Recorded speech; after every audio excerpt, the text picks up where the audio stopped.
মুহাদ্দিস আমার শ্রদ্ধাভাজন উস্তাদ, আমাদের কাঠালিয়ার গর্ব।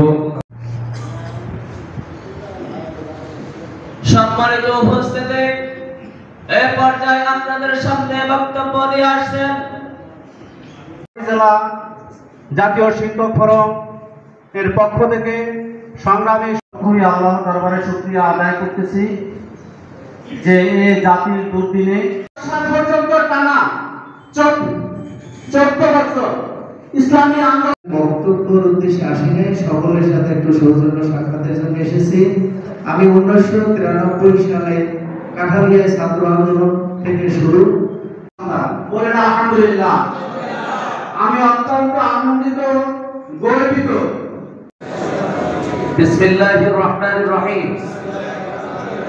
আমি যাদের নাম বলি, ইসলামী আন্দোলন বাংলাদেশের দায়িত্বশীল নিযুক্ত হয়ে আল্লাহ তাআলাকে সাক্ষী রেখে ওয়াদা করছি যে আমি আল্লাহ তাআলা সন্তুষ্টির উদ্দেশ্যে আন্দোলনের সম্প্রসারণ, মজবুতি অর্জন ও মূল লক্ষ্য হাসিলের সর্বোত্তম প্রচেষ্টা চালাবো। আন্দোলনের নীতিমালা ও নিয়ম শৃঙ্খলা যথাযথভাবে মেনে পালন করব।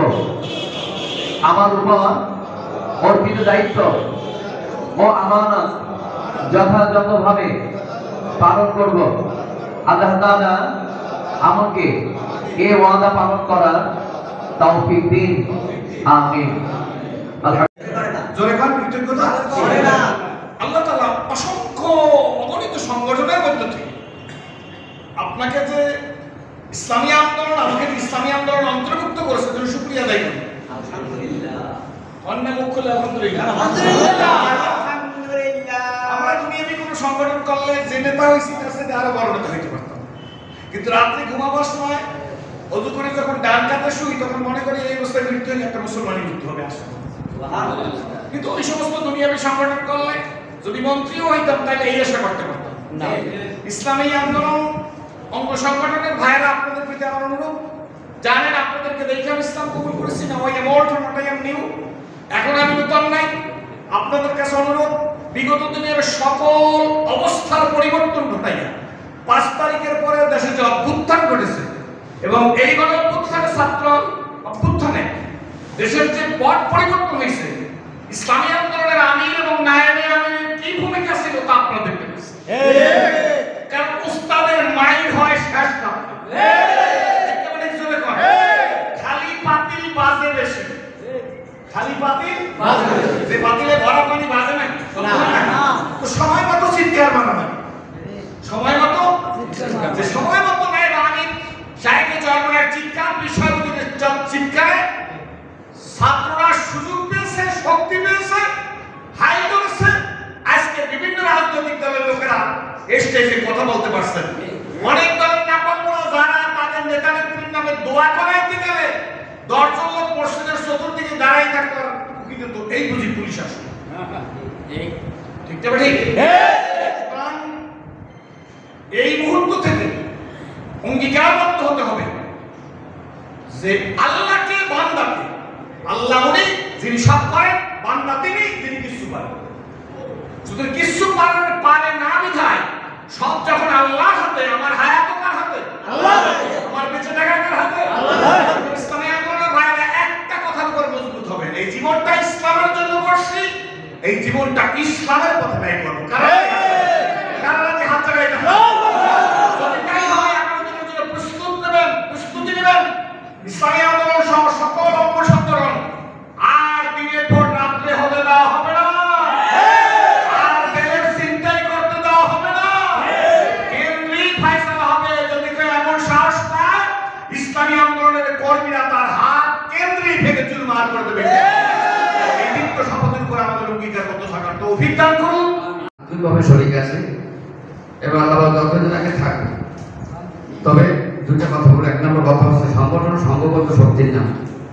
চাই বাংলাদেশে আওয়ামী লীগ এত বছর ক্ষমতায় থেকে মানুষের উপরে জুলুম অত্যাচার বিচার করে, এমনকি আলেম ওলামাদেরকে পর্যন্ত তারা জুলুম অত্যাচারের মধ্যে নিমজ্জিত করেছে। তারা বাংলার জমিন ছেড়ে পালাতে বাধ্য হয়েছে। আপনারা অনতিবিলম্বে শিক্ষা গ্রহণ করুন, নিজেরা সুস্থ রাজনীতির ধারায় ফিরে আসুন, না হয় বাংলাদেশের মানুষ আপনাদেরকে এমন পরিচয় করবে কোনোদিন আপনারা ক্ষমতার সাথ দিতে পারবেন না। মেহমান আমাদের মাঝে কষ্ট করে আপনি কষ্ট বুঝেছেন, আমরা সুবিধা থাকলে আলহামদুলিল্লাহ। আমাদের লোকজন অনেক চলে গেছে ঈদের সময়, অনেকে যারা গাড়ি রিজার্ভ করে আসছে তারা বলতেছে ভাই আমাদের ঈদের সময় কোনো গাড়ি ড্রাইভার অতিরিক্ত টাইম থাকতে পারে না। তাছাড়া আওয়ামী কিন্তু প্রধানত তিনটা শর্তকে কেন নিয়ে আসা হয়েছে? যদি শুধু জবানের কথাই যথেষ্ট হতো তাহলে এই ঈমানের পূর্ণাঙ্গতার জন্য প্রধানত তিনটা শর্তকে নিয়ে আসা হতো না। ইকরার বিল লিসান, তাসদীক বিল জিনান, আমাল বিল আরকান। জবানে একটা বিষয়কে উল্লেখ করা, উপস্থাপন করা অনেক বেশি সহজ, কিন্তু সেটাকে ভিতরে বসানো অনেক বেশি কঠিন। যদিও ভিতরে বসানো যায় সম্ভব, কিন্তু সেটাকে কাজে পরিণত করা এর চেয়ে আরো অনেক বেশি কঠিন। আমি মনিরুল ইসলাম জীবন শেষ পর্যন্ত ইসলামী আন্দোলনের একজন কর্মী হিসেবে কাঠালিয়া উপজেলায় কাজ করতে চাই। কোনো পদের দায়িত্ব আমি চাই না। আর আমার শিক্ষা থেকে আমি সকল দায়িত্বশীলকে অনুরোধ করব, আমরা যারা দায়িত্বশীল আছি, আমরা যখন বৃদ্ধ হয়ে যাব, বড় হয়ে যাব, তখন আমরা আমাদের পথ ছেড়ে দিয়ে নতুনকে আমাদের পথ দেব এবং তাদের সামনে পাশে থেকে আমরা দিক নির্দেশনা দেব। তারা কাজ করবেন নতুন ভাবে, পিসা হুজুরের নতুন বাংলাদেশ গড়বে ইনশাআল্লাহ। জামিয়া সনদের মুহাদ্দিস আমার শ্রদ্ধাভাজন উস্তাদ, আমাদের কাঠালিয়ার গর্ব